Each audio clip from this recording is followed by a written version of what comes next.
ان کا 80% جو ہے وہ پوری ہو چکی ہے سزا، اور جیل کے مینول کے تحت 80% جب سزا ہو جاتی ہے تو باقی معاف کر دی جاتی ہے، لیکن اگر اس نے گڈ کنڈکٹ شو کیا ہوتا ہے۔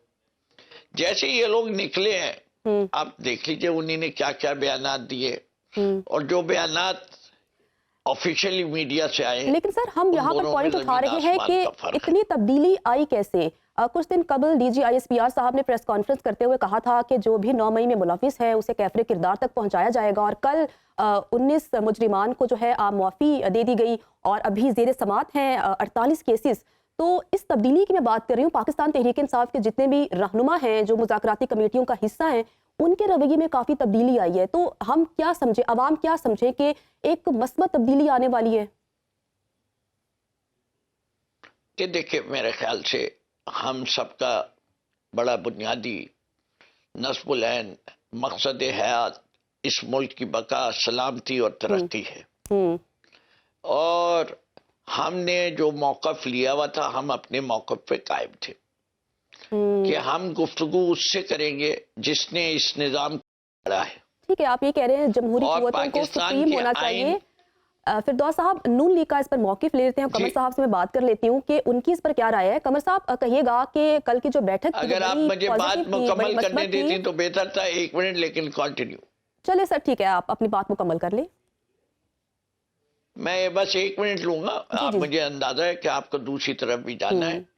تو پاکستان کی تاریخ میں جو اس ملک کی اس وقت 77 سالہ تاریخ ہے، اس کے اندر بیشتر وقت جو ہے وہ ڈائریکٹ مارشل لا رہا ہے، اور اس کے بعد ہائیبرڈ ریجیمز رہی ہیں۔ چلے ٹھیک ہے، قمر صاحب میں آپ کی طرف آؤں گی، آپ اس تبدیلی کو کس طرح سے دیکھ رہے ہیں؟ کل عمر ایوب صاحب نے بات کرتے ہوئے کہا کہ ہم ایک سیاسی فورس ہیں، ہم کوئی جتھا تھوڑی ہیں، ہم تھوڑا کوئی چڑھائی کر دیں گے۔ لیکن پاکستان تحریک انصاف کے ماضی کی بات کریں تو ہر دفعہ انہوں نے یہ کہا تھا کہ خان صاحب کو رہا کرو ورنہ ہم اسلام آباد پہنچ رہے ہیں۔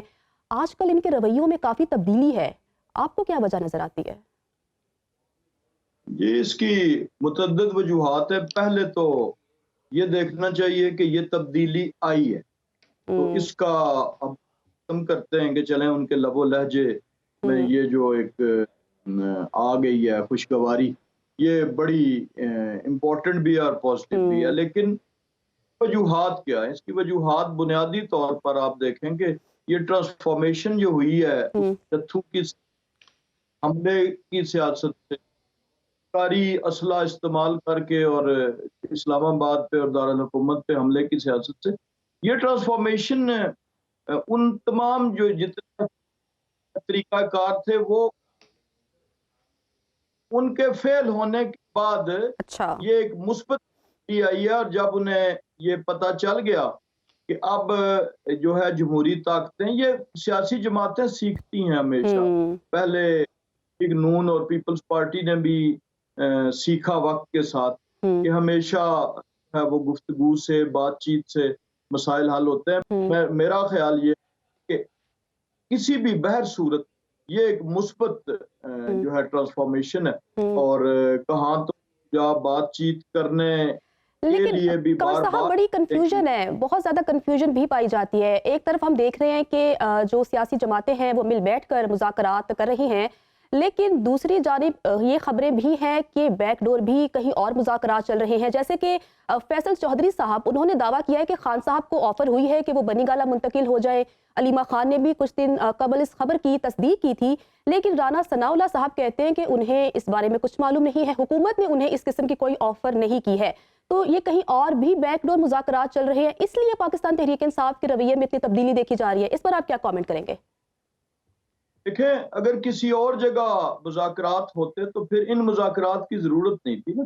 انہوں نے تو بھرپور جو ہے وہ تحریک انصاف کا ایک ہی مطالبہ تھا کہ ہم حکومت سے بات کریں گے، ہم آوازیں دے دے کے، نام لے لے کے کہا کہ ہم اسٹیبلشمنٹ سے بات کریں گے، لیکن اسٹیبلشمنٹ کا ایک ہی اوپینین رہا، اور وہ کیا تھا کہ جی آپ سیاسی طاقتیں آپس میں بات کریں، ہمارا اس میں کوئی عمل دخل نہیں۔ تو الٹیمیٹلی یہ جو مذاکرات شروع ہوئے ہیں، اس میں بالکل اسٹیبلشمنٹ کی آپ جو ہے شیربات کہہ لیں یا ان کی جو ہے رضامندی کہہ لیں، یہ بالکل شامل ہے، لیکن ٹھیک ہے، وزیر اعلیٰ علی امین گنڈاپور صاحب نے بھی اس بات کی تصدیق کی ہے کہ اسٹیبلشمنٹ کی آمادگی پر بھی جو ہے تمام تر مذاکرات ہو رہے ہیں۔ فردوس صاحب میں آپ کی طرف آتی ہوں، کل پاکستان تحریک انصاف نے چارٹر آف ڈیمانڈ حکومت کے سامنے پیش کرنی تھی لیکن پیش نہیں کی، اس کی کیا وجہ ہے؟ جی دیکھیں، اصل میں یہ جو حکومت کی طرف سے بیانیہ آ رہا ہے وہ عوام میں کنفیوژن پھیلانے کے لیے۔ اچھا، پاکستان تحریک انصاف نے 2 کنڈیشنز پری کنڈیشنز رکھی ہیں فار نیگوسیشنز۔ وہ 2 پری کنڈیشنز میں پہلی پری کنڈیشن یہ ہے کہ ہمارے 9 مئی کے واقعہ کی اور 26 نومبر دونوں واقعات کی جوڈیشل انکوائری کی جائے، ایسا ہی ہے۔ ایک۔ دوسری چیز یہ کہ ہمارے تمام سیاسی لیڈران اور ہمارے ورکر جو عدالتوں میں پیش ہوتے رہے ہیں اور وہ بیل کے لیے ایلیجبل ہیں، لیکن حکومت کسی نہ کسی بہانے سے نئے کیسز کر کے ان کو جیل سے باہر نہیں آنے دے رہی، جو کہ تکلیف دہ بات ہے۔ ہم نے کہا یہ سلسلہ ختم کیا جائے اور تمام سیاسی قیدوں کو رہا کیا جائے۔ صاحب یہی تو پوائنٹ ہے نا میرا کہ کل کیوں نہیں ڈیمانڈ پیش کی گئی تحریری طور پر؟ ایک طرف پاکستان تحریک انصاف کہتی ہے کہ ہم 31 جنوری تک چاہتے ہیں کہ مذاکرات ہو جائیں، دوسری جانب کل وہ ڈیمانڈ ہی نہیں پیش کر رہے رائٹنگ میں۔ میں دوبارہ سے ریپیٹ کر دیتا ہوں، میرا نام کیا ہے؟ فردوس شمیم نقوی۔ میں نے آپ کو لکھ کے نہیں بھیجا تھا کہ میرا نام فردوس شمیم نقوی۔ اچھا، آپ کو پتہ ہے، پورے پاکستان کو پتہ ہے، ہر شخص کو پتہ ہے، لیکن سر حکومت جو ہے وہ کہتی ہے کہ ہمیں یقین نہیں ہے، ہمیں تحریری طور پر ڈیمانڈ چاہیے۔ نہیں ہم نہیں دیں گے۔ اچھا، ہم دینا ہوگا، ہم کہہ رہے ہیں کہ آپ یہ کانفیڈنس بلڈنگ میجر پہلے پورے کیجئے، پھر ہم آپ کو اپنی مطالبات دیں گے۔ اس سے پہلے ہم مطالبات ہی نہیں دے رہے، نہیں پورا کرنا چاہتے نہیں کرے۔ میرے برادر محترم نے ابھی یہ کہا تھا، تو بس یہی ہے کہ پاکستان تحریک انصاف جب ذکر بھی کرتی ہے کہ ہم اسلام آباد آنا چاہ رہے ہیں یا آئیں گے، تو پاکستان کی شاہراہیں بند ہو جاتی ہیں، انٹرنیٹ بند ہو جاتا ہے، پورے پاکستان سے 60,000 پولیس والے اور رینجر جمع کیے جاتے ہیں، اور سوابی سے جو راستہ بند کیا جاتا ہے وہ اسلام آباد تک بند کرنے کی کوشش کرتے ہیں۔ یہ چاہے کچھ کرتے رہیں، یہ لائٹیں بند کر کے گولیاں چلائیں گے۔ ایک ہفتے کا وقت مانگ لیا ہے کہ خان صاحب کے ساتھ مشاورت کرنے کے بعد تحریری طور پر ڈیمانڈز آپ کے سامنے رکھیں گے ہم۔ قمر صاحب میں آپ کی طرف آؤں گی، پیر کو ایک اہم فیصلہ آنے والا ہے، 190 ملین پاؤنڈ کیس کا فیصلہ۔ اس کیس کا فیصلہ مذاکراتی جو عمل ہے اس پر اثر انداز ہو سکتا ہے؟ دیکھیں، یہ 2 مختلف اور متضاد چیزیں، ایک عدالتی عمل ہے۔ یہ آپ دیکھیں کہ یہ جو مذاکراتی عمل تھا جو شروع ہو رہا تھا، کمیٹی بن رہی تھی، اسی دوران ملٹری کورٹس کے فیصلے آئے نا، تو اس نے تو مذاکراتی عمل پہ کوئی اثر۔ سر اسی دوران پھر 19 مجرمان کو رہائی بھی ملی ہے، عام معافی کا اعلان بھی ہوا ہے، تو لنک تو کرتے ہیں نا ایک دوسرے کے ساتھ۔ وہ اس کا دوسرا کمپوننٹ ہے، اور وہ کمپوننٹ کیا ہے کہ ان لوگوں کو کہ جنہوں نے رحم کی اپیل کی تھی، ریٹن چیف آرمی سٹاف کو رحم کی اپیل، انہوں نے میرٹس پہ اپنا کیس نہیں کنٹیسٹ کرنے کی کوشش کی، انہوں نے کہا ہم سے غلطی ہوئی، ہم گمراہ ہو گئے تھے، ہمیں غلط راہ پہ لگایا گیا، لہذا وہ اگر آپ ان کی اپیلیں پڑھیں ریٹن تو ہمیں معافی دی جائے۔ تو وہ رحم کی اپیل پہ جو کم از کم سزا تھی، یعنی جن کی 2 سال سزا تھی اور ان کو اب 1.5 سال تو ان کو گرفتار ہوئے ہو گیا تھا، تو ان کو وہ جو ہے رہا کرایا گیا۔ تو یہ پھر ایک ڈیفرنٹ چیز ہے، لیکن جس طرح ملٹری کورٹ ان فیصلوں نے جو ہے مذاکراتی عمل پہ کوئی اثر نہیں ڈالا، وہ ابھی بھی جاری ہے، تو اسی طرح اگر یہ فیصلہ آتا ہے اس ٹائم پہ تو سر پھر یہی سوال میں بریک کے بعد اٹھاؤں گی کہ حکومت کے پاس بھی پاکستان تحریک انصاف کو دینے کو کیا ہے، اس پر ہم بات کریں گے، لیکن ایک بریک کے بعد ہمارے ساتھ رہیے۔ بریک کے بعد آپ کو خوش آمدید کہتے ہیں فردوس شمیم نقوی صاحب۔ میں آپ کی طرف آؤں گی اور آپ سے یہی سوال کروں گی کہ اگر مذاکراتی عمل میں پھر سے تعطل آتا ہے تو پاکستان تحریک انصاف کی پالیسی کیا ہوگی؟ کیونکہ عمر ایوب صاحب نے کہا ہے کہ ہم تو مذاکرات کرنا چاہتے ہیں، ہم کوئی جتھا تھوڑی ہیں، تو کیا پاکستان تحریک انصاف پھر سے احتجاج کرے گی, دھرنے دے گی, مارچ کا اعلان کرے گی؟ جی دیکھیں, ہم بڑے واضح طور پہ کہتے رہے ہیں, دوبارہ بھی کہہ دیں گے, ہم بلیو کرتے ہیں کہ مذاکرات اس سے ہونے چاہیے جو صاحب اقتدار لوگ ہیں. صاحب اقتدار لوگوں سے بات ہوئی, ہو بھی رہی ہے. یہ جو ہماری شرائط ہے, پری کنڈیشن, وہ جب پوری ہوں گی تو ہم باقی اب تک جو ڈیمانڈز ہیں وہ رکھیں گے. اچھا, یہ نہیں پوری ہوگی, اس کی تاریخ خان صاحب نے بڑھا کے مہینے کا آخر تک کر دیا ہے. اب نہیں ہوگی تو اس کے بعد ہماری جو تحریک ہے سول نافرمانی کی وہ بھی شروع ہوگی, اور انشاءاللہ اگر نہیں ہوا تو ذرا موسم بہتر ہو جائے تو ہم دوبارہ احتجاج کرنے کے لیے اسلام آباد ضرور پہنچیں گے. چلے ٹھیک ہے. قمر صاحب آپ نے سن لی ہے, جمہوری حق ہے. بالکل سر, لیکن ماضی میں پاکستان تحریک انصاف کئی بار احتجاج کر چکی ہے. کئی بار ہم نے دیکھا کہ کچھ حاصل کیے بنا پاکستان تحریک انصاف واپس آ گئی, تو کچھ ملا تو نہیں نا تحریک انصاف کو؟ جی دیکھیں, تحریک انصاف کو اپنے جو کچھ بھی کر رہی ہے اس کو کیا ملا؟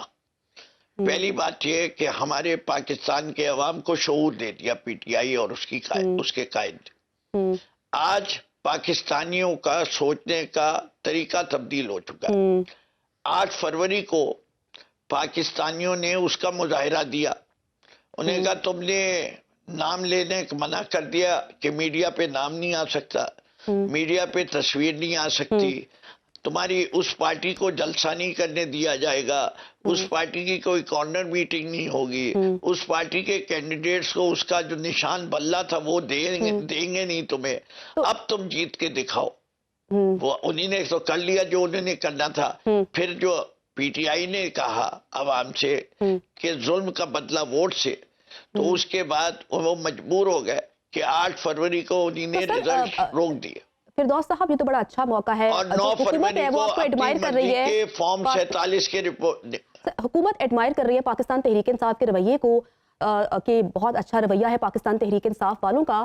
تو اگر آپ اس موقع پر ان کے سامنے ڈیمانڈ رکھتے ہیں کہ خان صاحب کو پرول پر رہا کر کے مذاکراتی عمل کا حصہ بنایا جائے, تو ہو سکتا ہے وہ مان جائیں, تو کیا تحریک انصاف اس طرح کی کوئی ڈیمانڈ رکھے گی حکومت کے سامنے؟ تو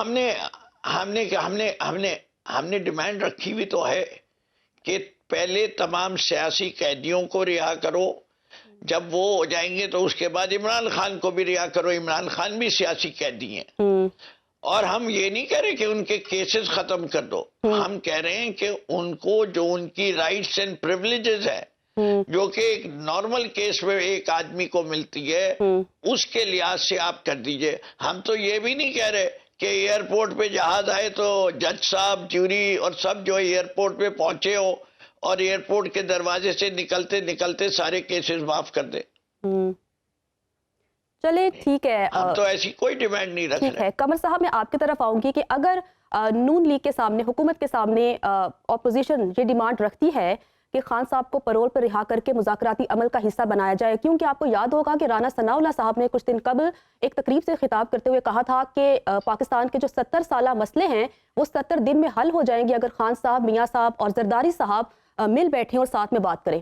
تو ممکن ہوگا حکومت پرول پہ رہا کرے گی خان صاحب کو؟